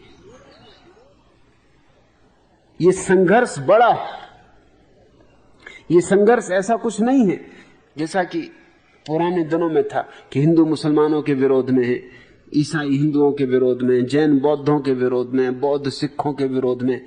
ये कोई टुटपुंजिया संघर्ष नहीं है। मेरा संघर्ष ऐसा है कि अगर मैं सही हूं तो हिंदू, मुसलमान, ईसाई, जैन, बौद्ध, सिख, उन सब के धर्मगुरु और उन सब का धर्म का जो फैलाव है वो सब गलत। अगर मैं सही हूं तो तुम्हारे सब संत महंतों का जीवन आधार खतरे में। इसलिए मुझे वो जिंदा रहने दे, ये आसान नहीं। तुम जल्दी करो, अगर मुझे समझना हो तो जल्दी समझ लो, अगर मेरी बात पहचाननी हो तो देर अबेर ना करो, कल पे मत टालो, क्योंकि कल का कोई भरोसा नहीं। ये सारे संत महंत और राजनीतिज्ञ मिलके मुझे मिटाना ही चाहेंगे। ये बिल्कुल स्वाभाविक है, मैं समझ पाता हूं कि इसमें कुछ अस्वाभाविक नहीं, और उसका सीधा तो कारण है कि मैं जो कह रहा हूं वह है इस पृथ्वी को स्वर्ग बनाने की कला। इसमें महात्मा गांधी राजी नहीं हो सकते, वो भी ऊपर के स्वर्ग की आशा लगाए बैठे, उनको भी बैकुंठ जाना है। मुझे बैकुंठ यहां लाना है। हो चुकी ये बकवास बहुत बैकुंठ जाने की, मरने के बाद की बातचीत सब धोखे धड़े की बातचीत। अभी हम जिंदा हैं। अगर हम जिंदा होने में स्वर्ग में नहीं हो सकते तो मर के क्या खाक हम स्वर्ग में होंगे। मैं तुमसे कहता हूं अभी तुम स्वर्ग में होना सीख लो। अगर मरने के बाद कोई स्वर्ग होगा तो तुम्हें कम से कम स्वर्ग में होने की थोड़ी शैली तो आ जाएगी। खलील जिब्रान ने ठीक कहा है, राजी हूं मैं उससे। खलील जिब्रान ने कहा है कि मत रोक ए धर्मगुरु मुझे शराब पीने से, क्योंकि तूने ही लिखा है, तूने ही कहा है कि स्वर्ग में शराब के चश्मे बहते हैं, झरने बहते हैं। थोड़ी मुझे पी लेने दे ताकि पीने की आदत बनी रहे, नहीं तो वहां कैसे एकदम पीऊंगा। थोड़ी थोड़ी मुझे पीने दे, अभ्यास करने दे, मत रोक मुझे, थोड़ा डोलने दे ताकि जब मैं वहां जाऊं तो जी भर के पीऊं। और यहां तो कुल्हड़ों में पी रहा हूं, यहां तो जामों में पी रहा हूं, वहां तो फिर नदियां बह रही। तो थोड़ा अभ्यास तो कर लेने दे। ये क्या तेरा फलसफा है कि यहां पियो तो हराम और वहां पियो तो हलाल। पीना वही है, पीने वाले वही, पिलाने वाला वही। यहां पियो तो हराम, वहां पियो तो हलाल। ये कैसा बेबूझ फलसफा है, ये कैसा जीवन दर्शन। मैं अपने सन्यासियों को कहता हूं यहां पियो, यहां जियो, जी भर के जियो, जी भर के पियो, एक क्षण भी खाली ना जाए। क्षण क्षण के रस को आत्मसात कर लो, क्योंकि परमात्मा है रसो वैसा, वह रस रूप है। फिर उसे पिएंगे। अगर यहां पीने का अभ्यास रहा तुम्हारे साधु संत, तो वहां भी नहीं पी सकेंगे, वो वहां भी अकड़े खड़े रहेंगे।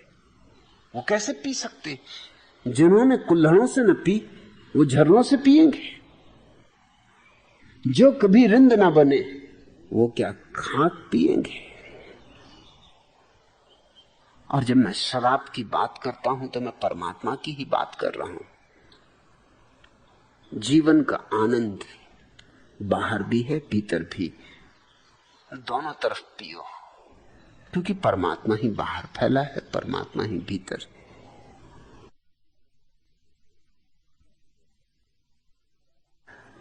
ताकि तुम आने वाला अगर कोई जीवन हो, मैं नहीं कहता कि विश्वास करो, होगा तो देखेंगे, नहीं होगा तो हम यहां भी चूके नहीं, हम कुछ उसके सहारे बैठे नहीं। मैं यहां आनंद में हूं। कल अगर मर के कुछ भी ना हो, कोई स्वर्ग ना हो, कोई परमात्मा ना हो, तो भी मैंने कुछ गमाया नहीं। मगर जो उस आशा में बैठे उनकी हालत बड़ी बुरी हो जाएगी, बड़ी खस्ता हो जाएगी। और अगर कोई परमात्मा हो, कोई स्वर्ग हो, कोई बहिष्ठ हो, कोई जन्नत हो, कोई बैकुंठ हो, तो भी तुम ख्याल रखना कि मेरे सन्यासी कतार में आगे रहेंगे, क्योंकि उनको पीना आएगा, जीना आएगा। वो वहां भी नाचेंगे, वो वहां भी गुनगुनाएंगे। और तुम्हारे साधु संत महंत वहां भी पीछे खड़े रहेंगे, उदास मक्खियां उड़ाते हुए, क्योंकि उनकी हिम्मत भी नहीं पड़ेगी कि अब किस मुंह से पिए, अब किस ढंग से जिए, अब क्या करें क्या ना करें। अब तुम सोचो, स्वामीनारायण संप्रदाय के ये प्रमुख, स्वामी प्रमुख महाराज, अगर ये स्वर्ग चले जाएं और उर्वशी सामने आ जाए तो क्या करेंगे? एकदम घूंघट डालना पड़ेगा, इन्हीं को डालना पड़ेगा। उर्वशी तो घूंघट डालती नहीं, सुना नहीं, शास्त्रों में कहीं देखा नहीं। ये प्रमुख महाराज को घूंघट डाल के चलना पड़ेगा स्वर्ग में। जैसे मारवाड़ी औरतें 2 उंगलियों में से देखते रहती हैं घूंघट, ऐसे प्रमुख महाराज देखते रहेंगे कि आदमी है कि औरत।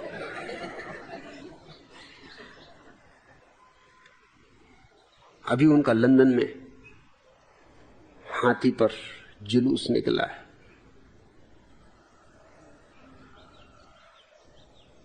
मैंने जब महंतों को गधा कहा तो आज किसी ने प्रश्न पूछा है कि श्री प्रमुख स्वामी जी का जुलूस लंदन में हाथी पे निकला, गधे पे क्यों नहीं?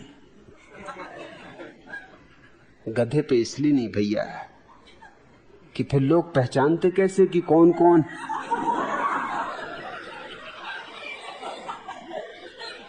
हाथी पे गधे को बिठा दो अलग दिखाई पड़ेगा, अब गधे पे गधे को चढ़ा दो तो लोग पूछेंगे इसमें स्वामी जी कौन, मतलब नमस्कार किसको करें। उसमें अड़चन होगी और कोई बात नहीं, इसलिए हाथी पे बिठालना पड़ता है। मगर ये स्त्रियों को न देखने वाले लोग अप्सराओं के साथ बड़ी मुश्किल में पड़ जाएंगे। मेनका आ जाएगी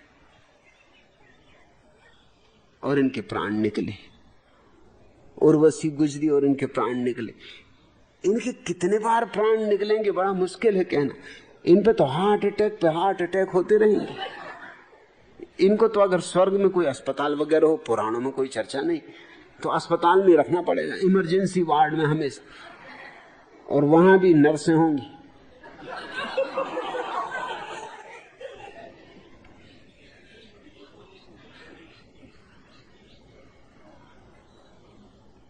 और बड़ी अड़चनें आने वाली, बड़ी कठिनाइयां इनको पड़ने वाली। मैं तुम्हें जीवन की कला सिखा रहा हूं। महात्मा गांधी की जीवन दृष्टि कोई जीवन दृष्टि कहने योग्य नहीं, न उनकी विचारधारा कुछ विचारधारा कहने योग्य है। एक राजनीतिक व्यक्ति है, इससे ज्यादा कुछ भी नहीं। न कभी ध्यान जाना, न कभी समाधि का अनुभव हुआ। जिंदगी भर व्यर्थ के कामों में अपने को संलग्न रखा, मगर जो भी किया उसको जिद्द से किया। और इस देश में जिद्दी का बड़ा सम्मान है, जिद्दी को हठ योगी कहते। और यहां तुम जिद्द से कोई भी काम करो, तुम्हें 10-50 शिष्य और अनुयायी मिल जाएंगे। और महात्मा गांधी तो इस परंपरा के परिपोषक थे, इसलिए खूब शिष्य और अनुयायी मिल गए। और इस देश के लोगों को बात बिल्कुल जची। जचने का कारण था क्योंकि वही भाषा बोल रहे थे जो तुम बोल रहे हो। एक बेटी अपने पिता से कह रही थी, पापा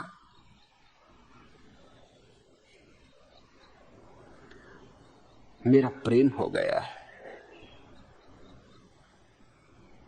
अब मेरा विवाह करवा दो इसी लड़के से। करूंगी तो इसी लड़के से, जीऊंगी तो इसी लड़के के लिए, नहीं तो मर जाऊंगी। पापा ने कहा, बेटी धीरज रख, शादी के पहले ये तो पता कर ले कि लड़का क्या काम करता है, उसकी कितनी जायदाद है। बेटी ने कहा, ओह पापा, आप उससे मिलकर जरूर खुश होंगे, क्योंकि वह भी बिल्कुल यही बातें आपके बारे में पूछ रहा था। भाषा वही, लड़का भी यही पता लगा रहा है कि बाप की क्या हालत है, जायदाद कितनी।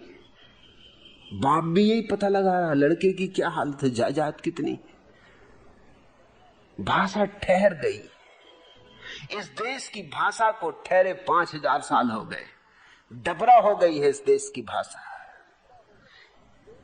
नदी तो कब की खो गई, डबरों में हम सड़ रहे हैं। अब मैं तुम्हें पुनः सरिताएं बनाना चाहता हूं, तो तुम्हें अड़चन आनी स्वाभाविक। मेरी बात तुम्हें चोट करती, तुम्हें तिल मिलाती, तुम्हें बेचैन करती, तुम क्रुद्ध हो जाते। तुम क्रोध में इस तरह की बातें कहने लगते हो जो कि तुमने सोची नहीं। अब तुम कह रहे हो, तब क्यों आप उसका अंध समर्थन करते। मैंने अपने जीवन में किसी चीज का अंध समर्थन नहीं किया, ना अंध विरोध किया। करना भी चाहूं तो नहीं कर सकता, क्योंकि ध्यान आंख है और ध्यान के अतिरिक्त और कोई आंख नहीं। और समाधि तो परम दृष्टि है। समाधि का एक बार अनुभव हो जाए तो तुम्हारे जीवन में कुछ भी अंधापन रह नहीं जाता, रह नहीं सकता है। आखिरी प्रश्न,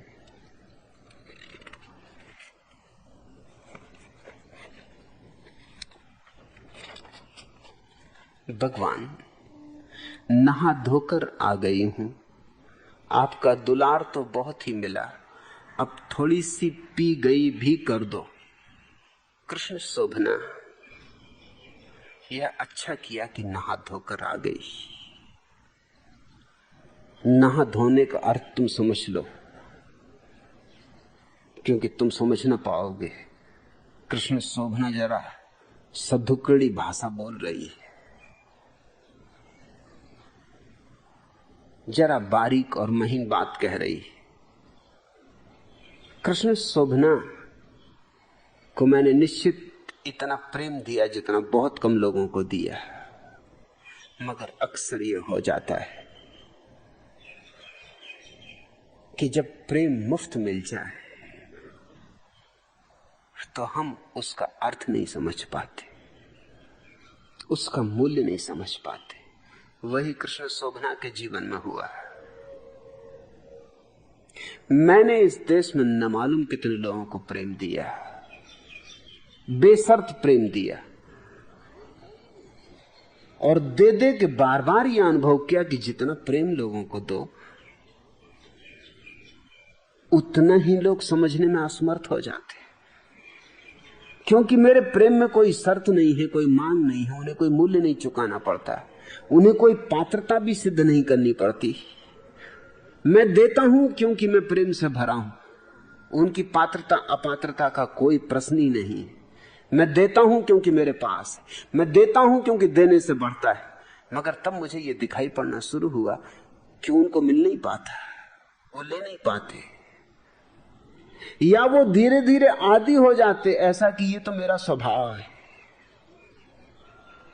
वो मूल्य से वंचित हो जाते, वो कीमत नहीं आंक पाते, वो उस प्रेम को अपने हृदय में विराजमान नहीं कर पाते। फिर मुझे मजबूरी में अपने हाथ हटा लेने पड़े, फिर मुझे मजबूरी में लोगों से अपने को तोड़ना शुरू करना पड़ा। तब लोगों को सूझबूझ आनी शुरू हुई। लोग अजीब हैं, जब चीजें खो जाएं तब उन्हें पता चलता है। जो मिलता रहे उसको तो वो अंगीकार ही कर लेते हैं कि जैसे ये हमारा अधिकार है। जब खो जाता तब रोते, तब पछताते। वैसे ही कृष्ण शोभना पछताई और रोई। जब प्रेम मिल रहा था तो ये भी हालत आ गई, उसने सन्यास भी छोड़ दिया, क्योंकि प्रेम मिल ही रहा था। तो सन्यास का मूल्य भी उसको समझ में ना आया। लेकिन अब मैंने अपने हाथ खींच लिए।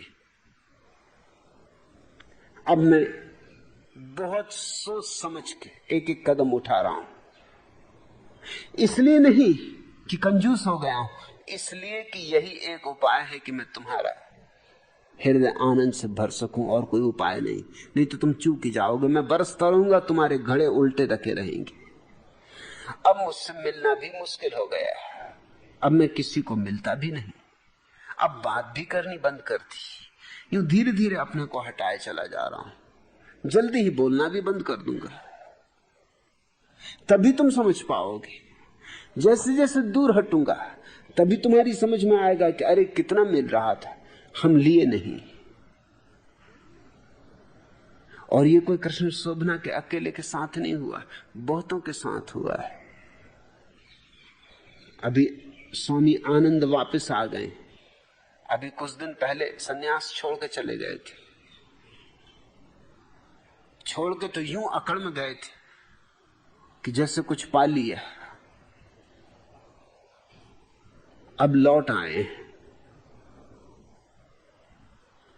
अब शर्म से आंखें झुकी जा रही, लेकिन अब पुनः प्रवेश इतना आसान नहीं। अब तो कीमत चुकानी पड़ेगी।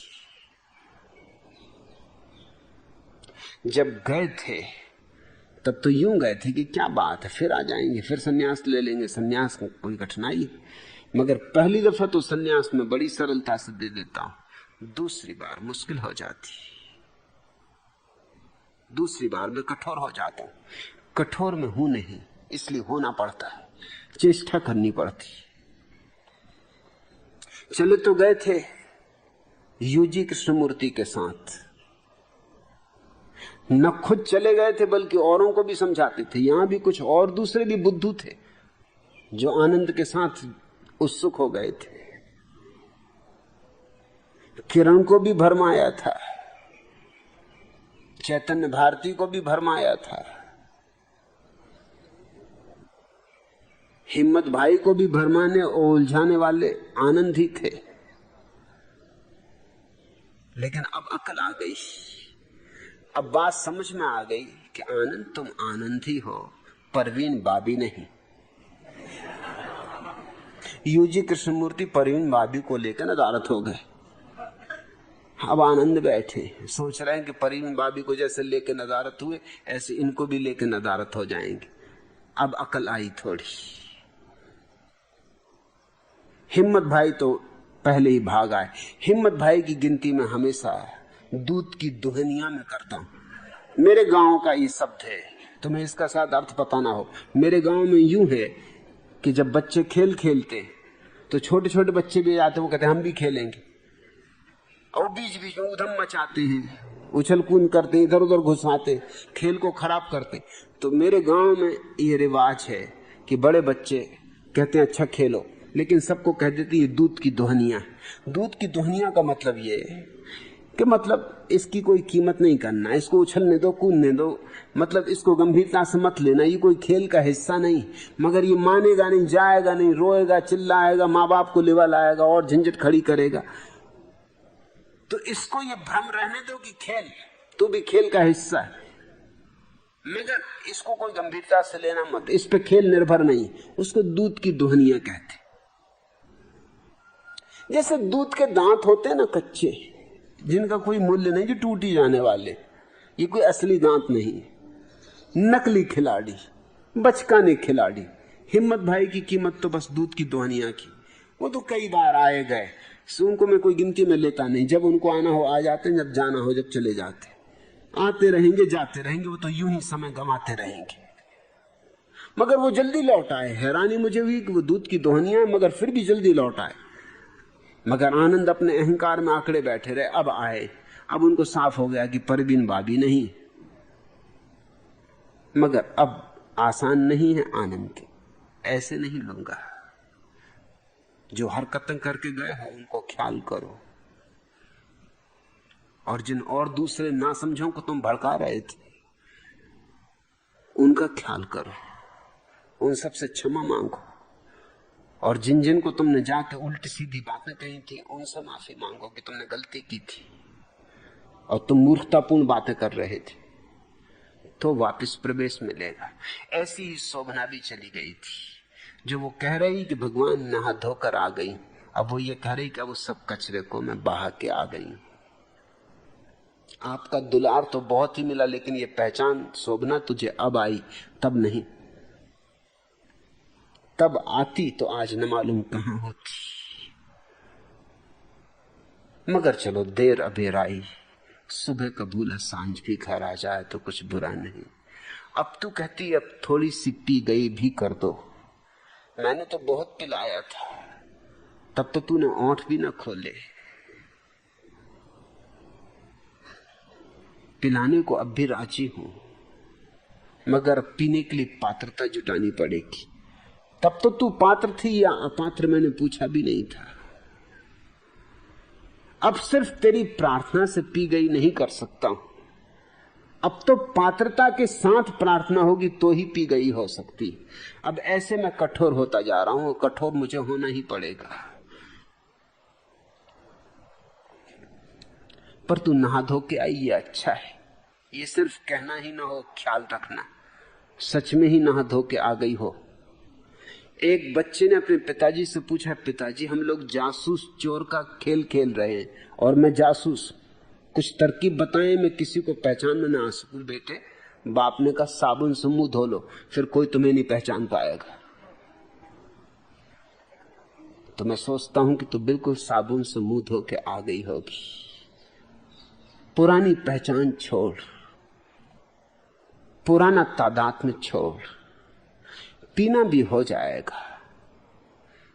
एक शराबी अपने मित्रों से कह रहा था, आजकल शक्ल बहुत धोखा देती। एक बार एक साहब मुझे विनोद खन्ना ही समझ बैठे, दूसरा बोला ये तो क्या कुछ भी नहीं, एक सज्जन मुझे मोरारजी देसाई समझ बैठे। मैं शराब पी रहा था, वे समझे कि स्वामूत्र पी रहा हूं। तीसरा बोला अरे छोड़ो ये कुछ भी नहीं, जब मैं 5वीं बार जेल गया तो जेलर बोला हे भगवान तो तू फिर आ गया। पीना भी हो जाएगा, बिल्कुल घबरा मत, लेकिन अब पात्रता जुटा, अब मुफ्त में नहीं हो सकता है। आज इतना।